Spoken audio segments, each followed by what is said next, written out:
Pretender vivir en un ambiente sin riesgos es una utopía, pero no hacer los esfuerzos requeridos para evitarlos sería una gran irresponsabilidad. Por eso, cada semana contribuiremos contigo para que puedas alcanzar el pleno desarrollo de tus potencialidades, el logro de tus metas más preciadas, la oportunidad de disfrutar una vida saludable y la seguridad a los que tienes derecho. Contribuiremos proactivamente con el desarrollo sostenible que mereces. Es mejor prevenir.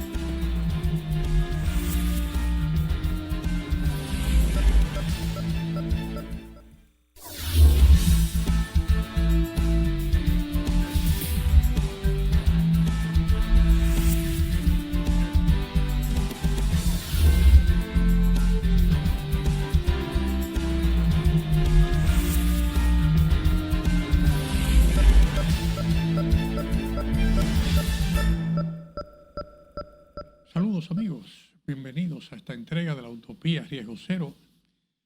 que nos reúne esta semana como cada semana para pasar revista a los eventos de mayor trascendencia que han ocurrido en nuestro territorio y que pueden de una u otra manera orientarnos, arrojarnos luz, servirnos de lecciones aprendidas para garantizar la sostenibilidad del desarrollo por el que todos luchamos. En esta semana se ha obligado el tema de conversar acerca de la gran oportunidad que hemos tenido en la República Dominicana de poder durante más de una semana darle seguimiento paso a paso a la trayectoria de la tormenta, primero tormenta, luego primero ese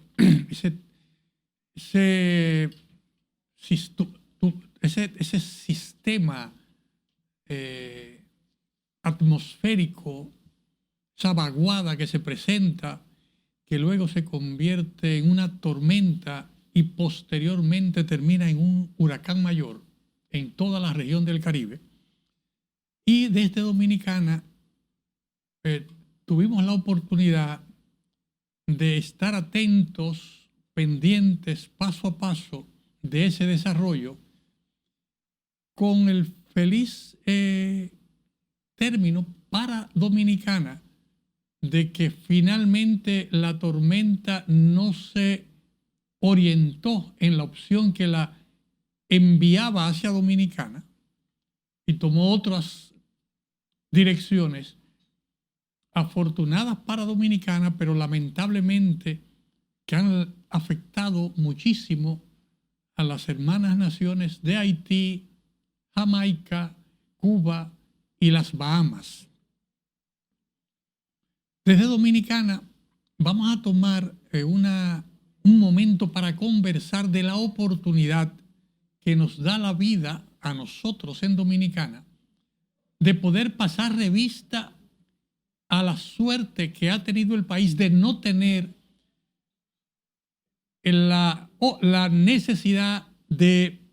movilizarse, de enfrentar la movilización de esa tormenta por nuestro territorio, enfrentando todos los efectos de la tormenta y de solamente tener que enfrentar las afectaciones por el agua, por el exceso de agua, y de ninguna manera las fuerzas de los vientos devastadores que afectaron a Jamaica, a Cuba o a las Bahamas estuvieron lejos de nuestro territorio. Vamos a conversar hoy en las diferentes facetas en que nosotros hemos tenido la oportunidad y vamos a pasar con ustedes paso a paso a ver el por qué, qué cosas atendimos y qué cosas no tuvimos la necesidad de atender porque la furia del huracán estuvo lejos de nosotros. Y al fin de cuentas, ¿para qué debe servirnos esa lección? cómo nosotros debemos prepararnos mejor para en la siguiente ocasión que se presente una situación similar, pero que nos afecte la tormenta o el huracán directamente, nos encuentre mejor preparados y más prevenidos. No se vayan, pues, queridos amigos, porque en breve haremos una revisión sistemática de las situaciones que vivimos y de las situaciones que nos hemos librado en esta ocasión. Y en tercer lugar, vamos a ver qué debemos hacer hoy, que ya pasó el peligro, para que mañana, cuando ocurra, no tengamos ni siquiera la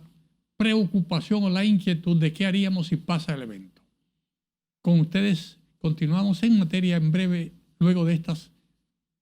breves pausas comerciales.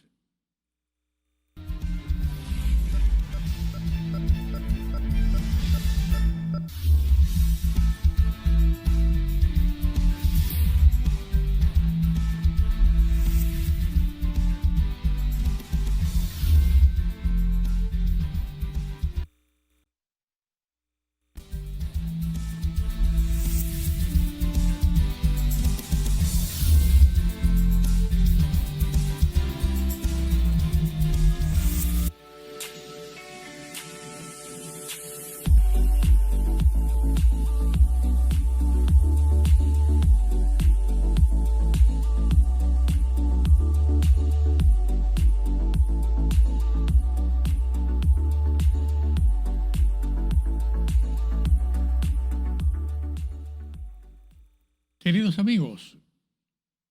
de nuevo con ustedes en esta entrega, y como prometido vamos a conversar de los elementos de los que debemos cuidarnos, los que atendimos ahora, y de qué cosas nos libramos y cómo tenemos que prepararnos para la próxima ocasión. En primer lugar, vamos a considerar el tema del agua y el saneamiento. Una de las principales prioridades que deben ser atendidas o de las que debemos cuidarnos en caso de eventos hidrometeorológicos como el que nos ocupa. Para el caso nuestro, que fuimos golpeados con el agua generada por las bandas laterales de la tormenta, en ningún momento sometidos a la presión del viento, pero el caso del agua puso en evidencia las deficiencias que tenemos, la cantidad de ríos, arroyos y cañadas. Vale decir que en más de 60 cuencas hidrográficas que tenemos en el país, unos 300 ríos y arroyos, unos 400 ríos y arroyos importantes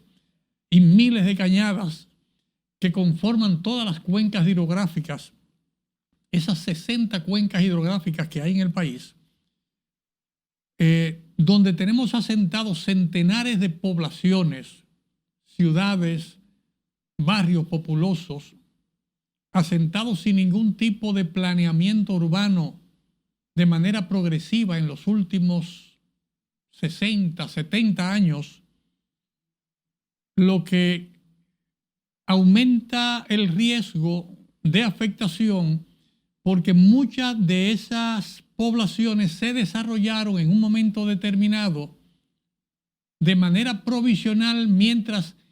apoyaban el desarrollo de algún proyecto, de una urbanización o de una industria, y la gente que llegó a ayudar se ubicó en las zonas, en las áreas verdes cercanas o en áreas de cañadas que no estaban disponibles, entre comillas, o se asentaron o fueron asentadas ahí por autoridades de turno o por los promotores de los proyectos, generando una informalidad en los asentamientos urbanos que nos pone hoy en una condición de tener más del 50% de la población establecida en las orillas de los ríos, arroyos y cañadas, en condiciones de vulnerabilidad. Para el caso del agua hubo una gran afectación, mucha movilización, mucha inundación, digamos, urbana y rural, que genera todavía, o sea, resolvimos el tema de no tener graves afectaciones de pérdida de vidas, pero todavía estamos tempranos para saber cuál será el nivel de afectación que tendremos, porque la exposición de miles, de decenas de miles de habitantes en el territorio nacional a esas aguas contaminadas, que desbordadas del arroyo o de la cañada o del río, inundó unas calles, inundó callejones, inundó viviendas, ha generado una serie de contaminaciones que la vamos a ver o se refleja en 1 o 2 semanas,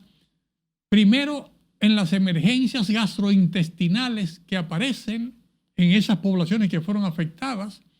luego en las emergencias de la salud íntima de la mujer que fue afectada en esas situaciones, y en sentido general en las emergencias que puede tener toda la población, no tan solo expuesta al tema del saneamiento y el sucio y la contaminación, sino expuesto a ingerir alimentos afectados por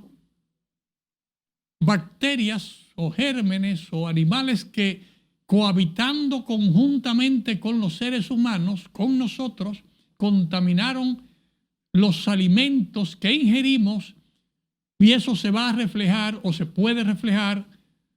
en corto plazo en temas de salud. Ese es un componente que tenemos ahí. Otro componente que tenemos que prestar atención y por el cual queremos felicitar al sistema, el sistema actuó con proactividad. Se reporta que varias decenas de acueductos afectados en los reportes del COE nacional. Pero si usted chequea, ese reporte de afectación es de un acueducto que fue cerrado de manera preventiva, como lo establecen los protocolos ante eventos de ese tipo. Se cierra el tanque del acueducto para garantizar que si se rompe el acueducto en una de esas avenidas de los ríos o de arroyos que pueden romper las tuberías de las líneas de alimentación, el tanque del acueducto conserve el agua que tiene almacenada, no se pierda con la rotura de las tuberías, y que una vez pase la turbidez que tiene el agua, una vez ya el sistema de potabilización pueda pasar los filtros, por sus filtros, esa agua ya que no tiene tanta turbidez, pueda, si las tuberías están bien, distribuir de manera rápida y efectiva el agua potable de nuestros acueductos a las poblaciones. Más de 500,000 de personas afectadas por esa paralización, que es el protocolo obligado. O sea, si no cerramos esos acueductos porque el agua está turbia o para prevenir las roturas,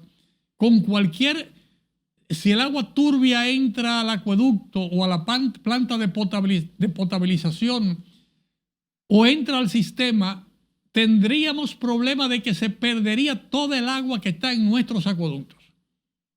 Entonces, esa es una medida preventiva hecha con eficiencia, acorde a los protocolos establecidos con el COE nacional y con el Sistema Nacional de Gestión de Riesgos. El equipo de agua y saneamiento, el Grupo GAS, que coordina el Ministerio de Salud Pública, rector de ese tema, por temas de saneamiento, con la participación de todas las coras, INAPA, la CAS, Coramoca, Coravega, Coraplata, Corazán, o sea, todas los organismos autónomos de generar agua potable nos garantizan que eso, creemos, no tenemos ninguna información de mayores afectaciones, de que se hubiesen roto líneas de alimentación o que se hayan afectado las plantas de tratamiento, y si si ha pasado algo, son daños menores. O sea, por suerte, ese elemento fue manejado adecuadamente de acuerdo a los estándares, pero tenemos nosotros no que paralizar el país una semana o 2 semanas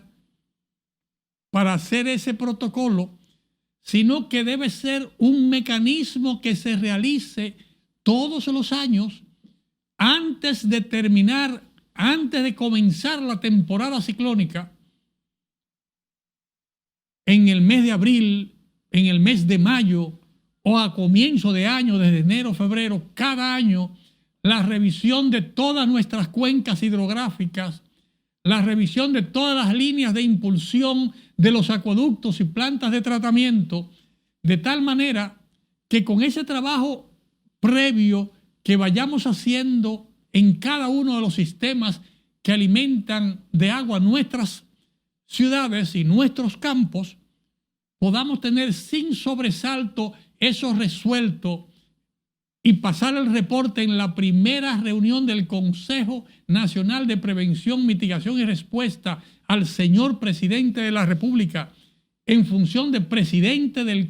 ese Consejo Nacional, un reporte de cómo están los sistemas de abastecimiento de agua potable y de saneamiento en el país con anterioridad a la llegada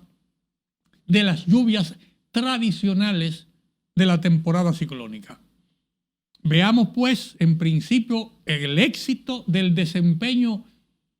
de la tarea de preservar nuestros acueductos con ese cierre preventivo y esperando que la contaminación que generó en todas nuestras cuencas hidrográficas los desbordamientos de ríos, arroyos y cañadas, inundando de aguas negras y aguas contaminadas todos nuestros patios, calles y callejones, no hayan tenido mayor afectación o no hayan incidido en la salud del pueblo dominicano, como auguramos podamos demostrarlo, que así sea en las próximas semanas, viendo que el desempeño de todo el sistema ha permitido proteger la salud del pueblo dominicano ante ese evento que fuimos afectados, que es el exceso de agua por los desbordamientos en nuestras cuencas hidrográficas. No se vayan, queridos amigos, porque en breve seguiremos analizando las otras tareas que debemos seguir abordando ante un evento hidrometeorológico como ha pasado en este caso, o si fuese el caso en la próxima ocasión de ser afectado por las brisas huracanadas que a veces acompañan a estos eventos. En breve continuamos con ustedes, queridos amigos, hablando de techo seguro y de la continuidad del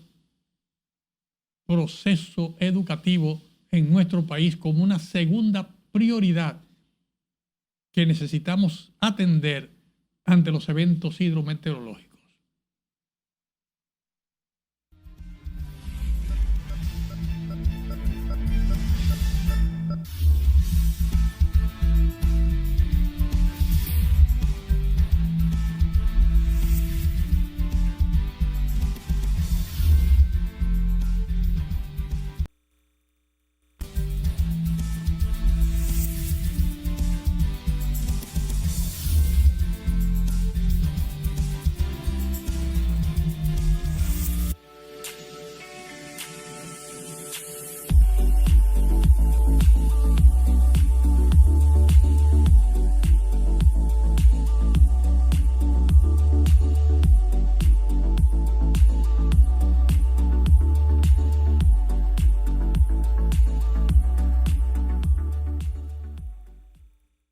Queridos amigos, de nuevo con ustedes conversando acerca de las oportunidades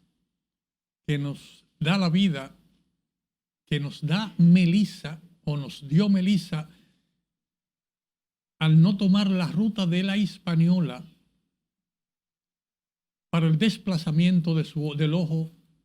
de su huracán. Analizamos en el primer segmento el tema de agua y saneamiento, el buen desempeño para el tema del agua potable, independientemente que hubieran excesos de agua, una gran cantidad de agua, hubo una gran oportunidad. Debo puntualizar que al no tener los vientos huracanados pasando por el centro de nuestra isla o por el territorio dominicano, también nos dio la oportunidad de no tener que enfrentar el mar de tempestad que se provoca cuando las olas accionadas por el viento huracanado que tiene una tormenta genera olas de 4, 5, 6, 10, 12 pies que no tan solo afectan todas las poblaciones que están en la costa, sino que muchas veces bloquean en la desembocadura del agua del río en el mar, levantando el nivel 4 o 5 metros de altura e incrementando de manera grave las afectaciones de las inundaciones que se dan en todas las zonas costeras y en las orillas de nuestros ríos y arroyos. Debemos decir que para el tema de techo seguro, para nosotros no es un tema de mucha teoría. Ya hemos tenido la experiencia de un huracán como David o como un huracán como San Zenón. O sea, huracanes que con vientos huracanados de más de 150 o 200 kilómetros por hora han sido capaces de destruir o cuasi destruir los techos de nuestras casas, las endebles viviendas de algunas zonas rurales o periféricas,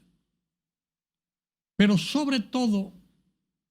generar una destrucción en el interior de las viviendas, porque al destruir los techos, el agua que acompaña junto a las brisas genera una afectación que impide a nuestra juventud, a nuestros estudiantes, darle continuidad al proceso educativo, porque sus cuadernos, sus libros se pierden, una cantidad enorme de documentos familiares se pierden,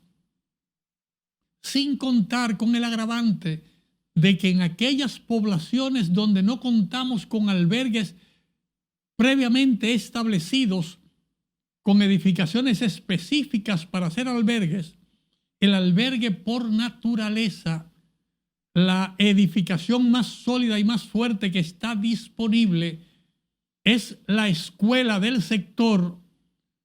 Y cuando toda la familia ha perdido los techos de sus casas, o una cantidad importante de familias perdió el techo de sus casas,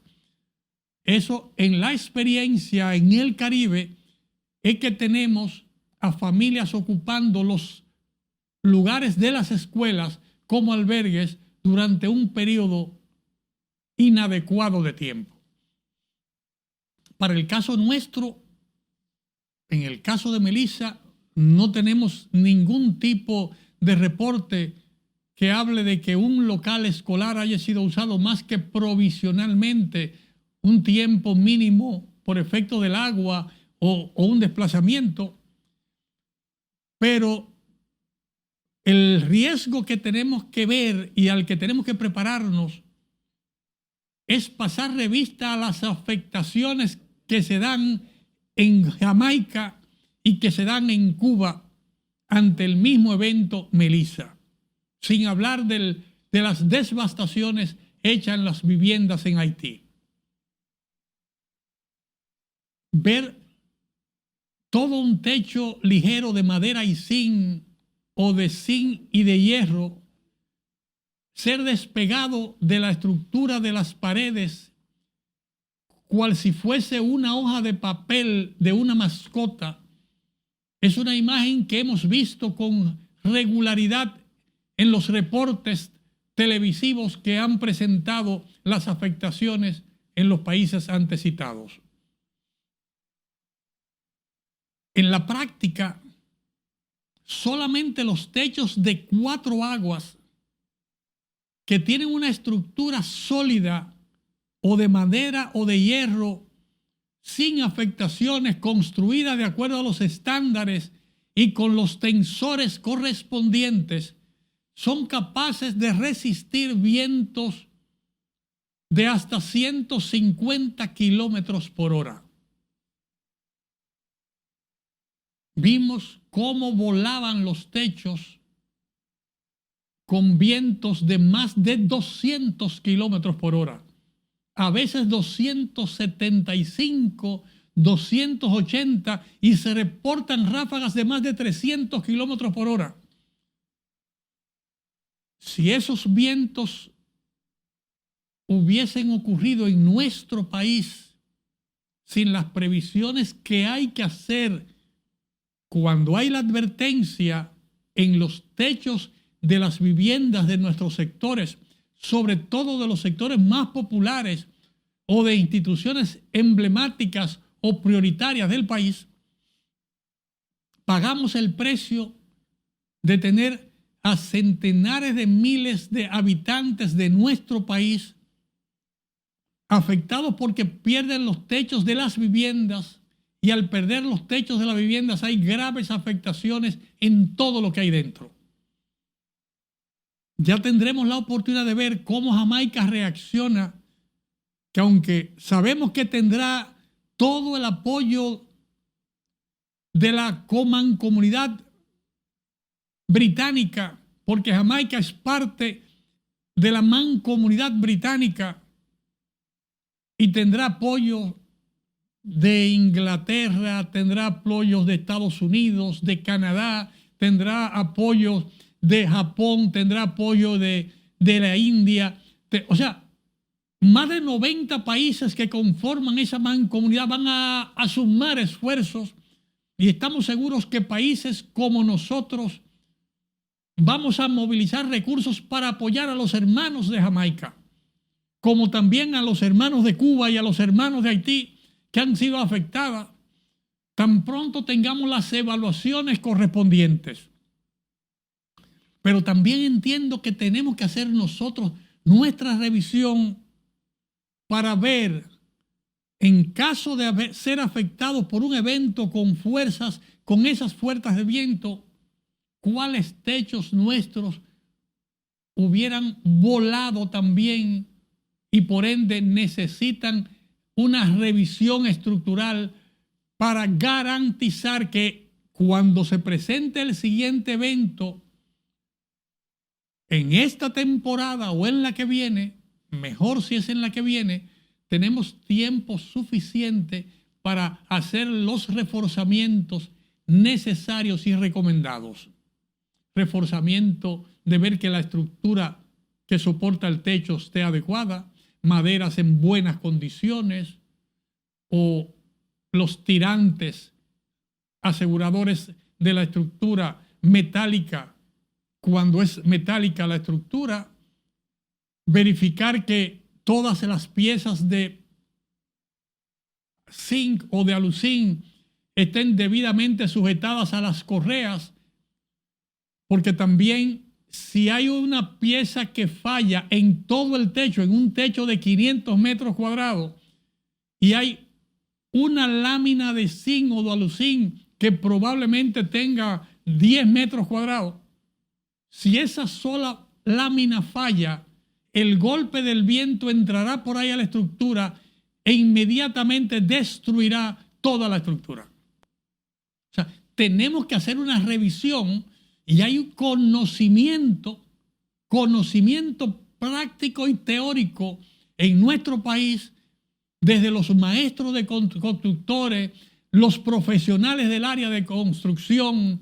propietarios, de lo que hay que hacer para garantizar eso. Y entonces, la recomendación nuestra es que aprovechemos el tiempo que nos ha dado Melissa para avanzar en la revisión de los techos para garantizar el techo seguro, porque ese es un componente determinante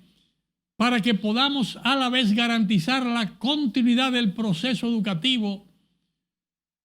la vivienda segura a la que merecemos y tenemos derecho, y las condiciones de habitabilidad que van a conformar ese ambiente propicio para vivir en salud y avanzar con nuestras acciones de desarrollo adecuadamente. Una lección que debemos tomar en cuenta, ver las buenas prácticas donde las hay y aprender de las lecciones que tenemos que aprender de otros países o de otras situaciones si queremos que el otro evento que venga no nos encuentre asando batatas, como dice don Juan, el maestro constructor del campo o el compadre que vive en la parcela. No se vayan, queridos amigos, porque en breve continuaremos con más hablando acerca de las oportunidades que nos ha dado Melissa para consolidar nuestro Programa Nacional de Gestión de Riesgos,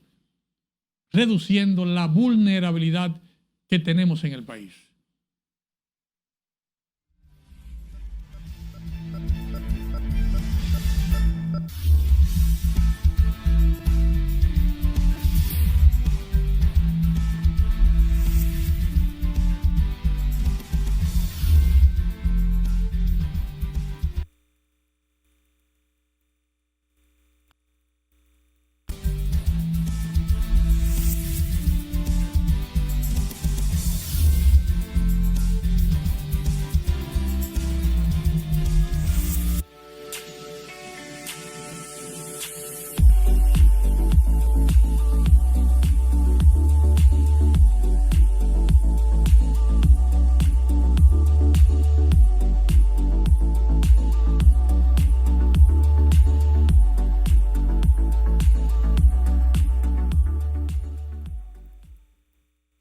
Queridos amigos, hablando de las oportunidades que nos dio Melissa para que podamos avanzar, continuar con el desarrollo sostenible de nuestro país, hemos analizado dos sectores claves, que es el tema de agua y saneamiento y el tema de techo seguro y continuidad del proceso educativo. ¿Qué oportunidades tenemos? ¿Qué cosas pudimos hacer? ¿Y qué cosas debemos hacer para revisar? No tener que lamentarnos en el próximo evento que se nos presente, donde quizás no tengamos tanta suerte como en este caso con Melissa. Un tercer elemento que debemos tomar en cuenta es el tema de la seguridad alimentaria. Conservada la salud, conservado el techo de la vivienda, conservadas las propiedades, los insumos, las facilidades, el área de descanso, los útiles escolares, los enseres del hogar, en buenas condiciones porque pudimos proteger el techo para conservar el techo de la vivienda y pudimos también garantizar estar libre de las inundaciones y contar de agua potable porque tomamos las acciones correctas para preservar el agua de nuestros acueductos. Tenemos un elemento vital que es garantizar la alimentación de los miembros de la familia. En primer lugar, debemos garantizar tener en sitios seguros los alimentos que tenemos en la vivienda, que no fueron afectados por las inundaciones en el piso, que no fueron afectados por la contaminación de las orinas de las ratas que estaban huyendo a la inundación y que encontraron espacio fértil para contaminar la comida cocida que teníamos o comidas que teníamos almacenada, o porque teníamos la disponibilidad, teníamos la salud, estábamos en condiciones de poder reincorporarnos a la producción del país para poder seguir esa tarea de producir riqueza para el país que al mismo tiempo se refleja en riqueza para nuestra ciudad y para nuestras viviendas. O sea, estar en salud, haber conservado la salud por seguir las instrucciones adecuadas de nuestras autoridades y estar en salud porque no nos enfermamos por los elementos de contingencia ya vistos anteriormente. Nos toca ahora producir. Hay que ir a laborar para producir, para seguir esa cadena de productividad que es la que garantiza la riqueza del país y el bienestar de cada uno de los que habitamos en el país. Entonces, para eso, antes que nada debemos garantizar, dijimos, esa seguridad alimentaria en la vivienda. Pero tenemos que garantizar que el aparato productivo esté en marcha, que todo el aparato productivo industrial y comercial del país esté disponible luego de la breve pausa de la intervención, un día, 2 días, de seguir el proceso productivo. Entonces, es una responsabilidad del Consejo Nacional de la Hombre de Empresa, de las cámaras de comercio y de producción de cada una de nuestras provincias, de las asociaciones gremiales, comerciales o industriales, conservar adecuadamente la infraestructura de nuestras empresas, pero sobre todo hay que garantizar que la producción agropecuaria, soporte importante de la seguridad alimentaria del país, no haya sido afectada o deteriorada en el país. Una gran oportunidad que no entraron las brisas, que aunque la lluvia afectó algún tipo de cultivos, efectos menores, si además de la lluvia nos vemos azotados por vientos de 250 kilómetros por hora o más, o por más de 150 kilómetros por hora, podía darse el caso, como vimos en el ciclón David, una situación de tierra arrasada en el campo. Casi todos los árboles por el suelo, todos los cocoteros en el suelo. O sea, los más jóvenes probablemente no hayan oído el eslogan de un ciclón batatero. Ese ciclón que solamente, que hasta las batatas que están enterradas en la tierra las sacó. David fue un ciclón batatero. Melissa fue un ciclón batatero en Jamaica. Fue un ciclón batatero en Cuba. Entonces, nosotros tenemos que trabajar primero, dar gracias a Dios de lo que tenemos ahora, ver qué cosas debemos proteger. Es muy probable que una gran cantidad de productos del campo, aguacates, que oí que se cayeron muchos aguacates, o plátanos, que si se hubiesen o nos movemos para recolectar toda esa cosecha temprano, sabemos que va a llegar el ciclón en tal fecha, pues 2 o 3 días antes, estamos cortando todos esos productos y estamos guardándolo en los silos o en los refrigeradores que debemos tener disponibles para conservar esos alimentos, porque muchos de ellos son perecederos a corto plazo. Eso nos va a permitir a todo el aparato productivo nacional retener la alimentación necesaria, a todas las empresas estar en capacidad de reincorporarse en los procesos productivos y a nosotros, los ciudadanos, poder garantizar la seguridad alimentaria porque hay la disponibilidad de alimentos, pero además porque tenemos la capacidad productiva, estamos produciendo con qué comprar los alimentos necesarios. Cuando no hacemos eso, puede pasar, como en algunos de los países afectados, que pasada la tormenta tenemos millones de ciudadanos sin el techo seguro, sin la seguridad alimentaria, sin la disponibilidad de agua potable, creando una situación de crisis tal que lo que podía haber sido una preocupación se convierte en un desastre mayor porque genera otras afectaciones y otros problemas que terminan costando mucho sufrimiento y muchas vidas dentro de los afectados. Nosotros en Dominicana hemos tenido la suerte de que las afectaciones han sido menor y que la posibilidad de tener la seguridad alimentaria, ese aparato productivo, esos medios de vida necesarios, los hemos tenido disponibles porque la afectación no fue mayor. Ahora, debemos prepararnos para la próxima porque en el corredero de que si viene o no viene, vimos a todo el mundo trabajando y diciendo que lo importante era preservar la vida suya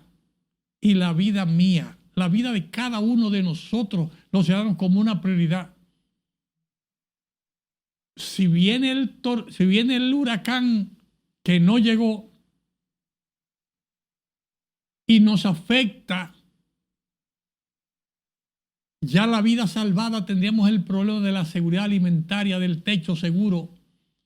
porque no dedicamos el tiempo a revisar todas las empresas con el protocolo de revisar y asegurar el contenido, todo el aparato productivo del campo, Banco Agrícola, Ministerio de Agricultura, todos los proyectos agropecuarios del país, concentrados con tiempo en la planificación, en el rescate y conservación para garantizar. Esa es una tarea que tenemos que anotar ahí, que es una tarea previa, que tiene que planificarse desde principios de año, teniendo claramente definidos qué productos hay que conservar, dónde se van a conservar y en el ciclo de producción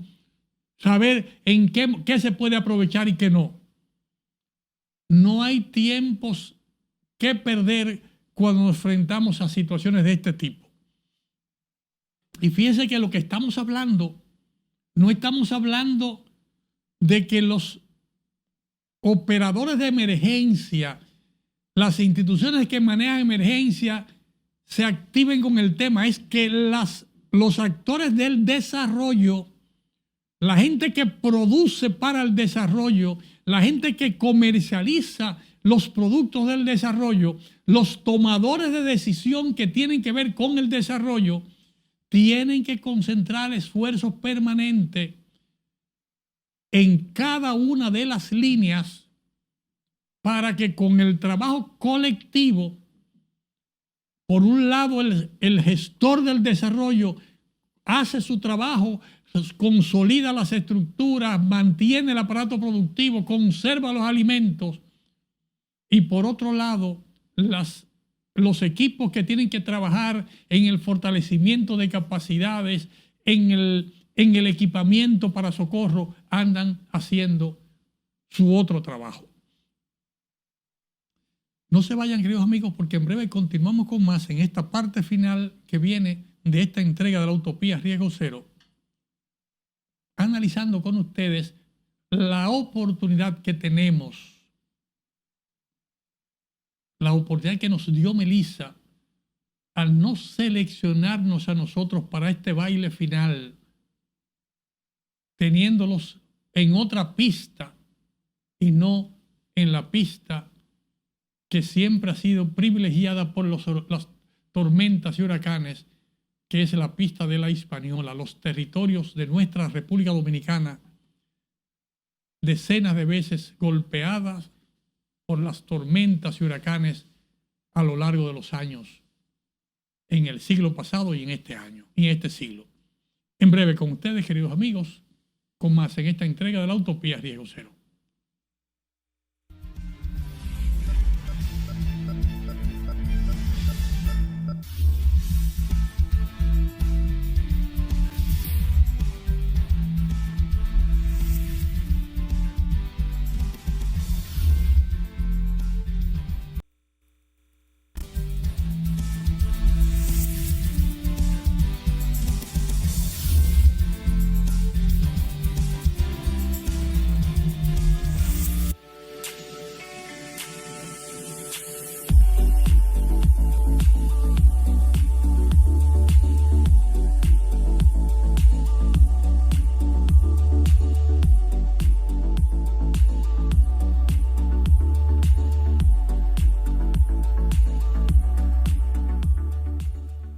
queridos amigos de la Utopía Riesgo Cero.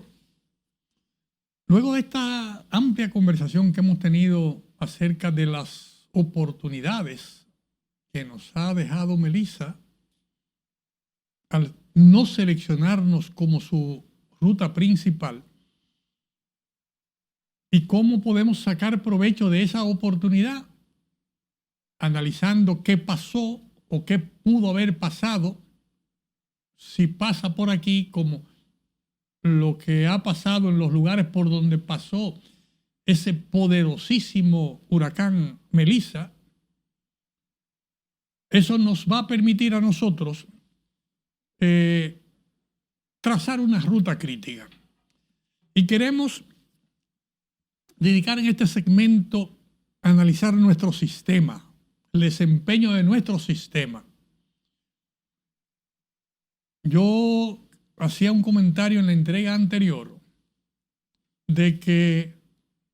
tenemos un sistema sólido desde la consolidación del Sistema Nacional de Gestión de Riesgo al ser promulgada la Ley 14702 en el año 2002. Pero una consolidación amorfa, donde si tomamos la estructura de la ley, hay elementos que se han desarrollado con los que hemos avanzado y otros elementos que están todavía en su condición de neonato. Reconociendo los avances, debemos decir, el Consejo Nacional de Prevención, Mitigación y Respuesta está establecido, se convoca. Tenemos tareas pendientes que mejorar, que es la incorporación activa de los componentes que no son los miembros del gobierno central, que no es que ellos estén allá y que colaboren, sino es que son parte integral. O sea, el Consejo Nacional de la Empresa Privada es parte integral del comité. O sea, los empresarios son parte integral. Hemos planteado en más de una ocasión que la Federación Nacional de Comerciantes, la Federación Dominicana de Comerciantes, que aglutina a más de 600,000 negocios,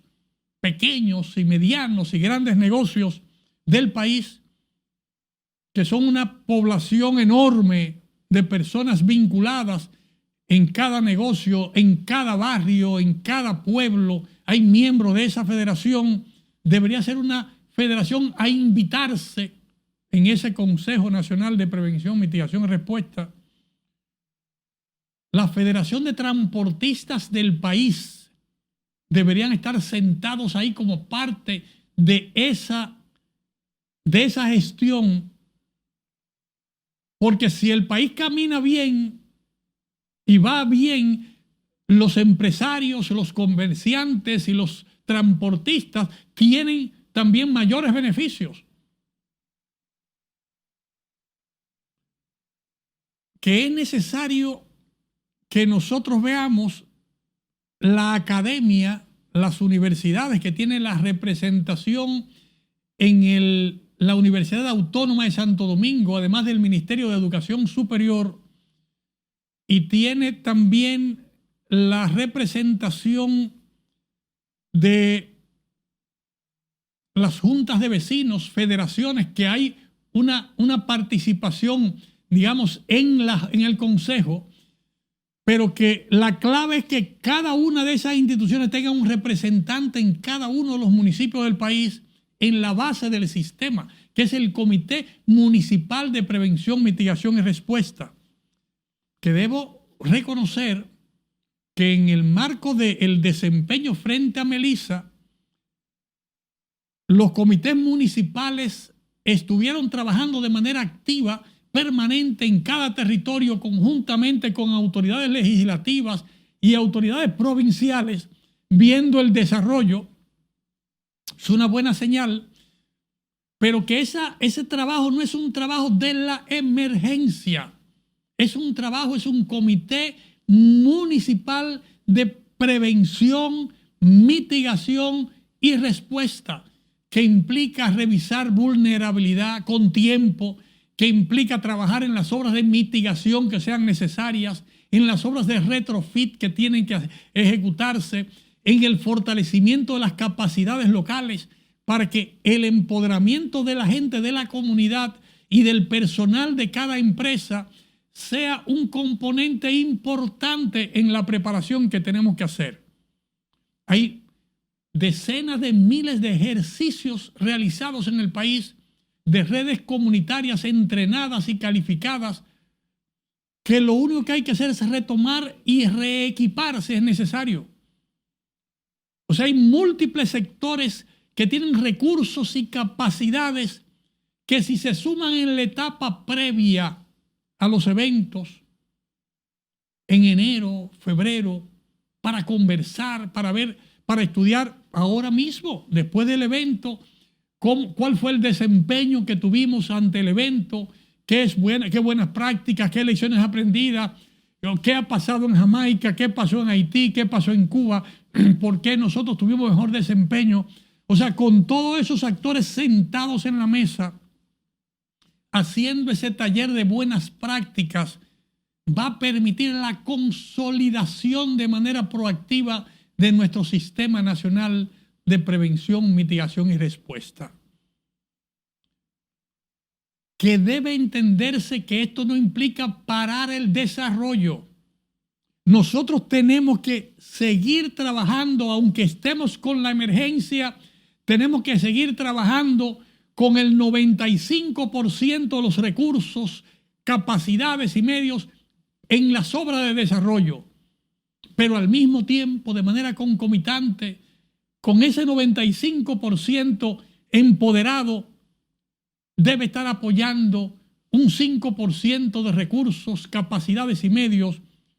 para reducir la vulnerabilidad, para preparar mejor nuestras capacidades de respuesta y para garantizar que podamos apoyar la rehabilitación rápida y efectiva, porque somos un país resiliente que es capaz de resistir los embates más fuertes y no sucumbir ante el evento o la amenaza. Muchísimas gracias a ustedes por permitirnos hacer este comentario compartido con ustedes de revisión de las oportunidades que nos ha dado Melissa, y esperamos encontrarnos en el camino de nuevo, revisando las lecciones aprendidas y las buenas prácticas para que podamos seguir construyendo juntos el desarrollo sostenible que merecemos y que va a conformar esa utopía riesgo cero que todos deseamos. Hasta la próxima semana, queridos amigos, cuando nos encontraremos por estos mismos canales a esta misma hora, juntos en la otra entrega de la utopía riesgo cero.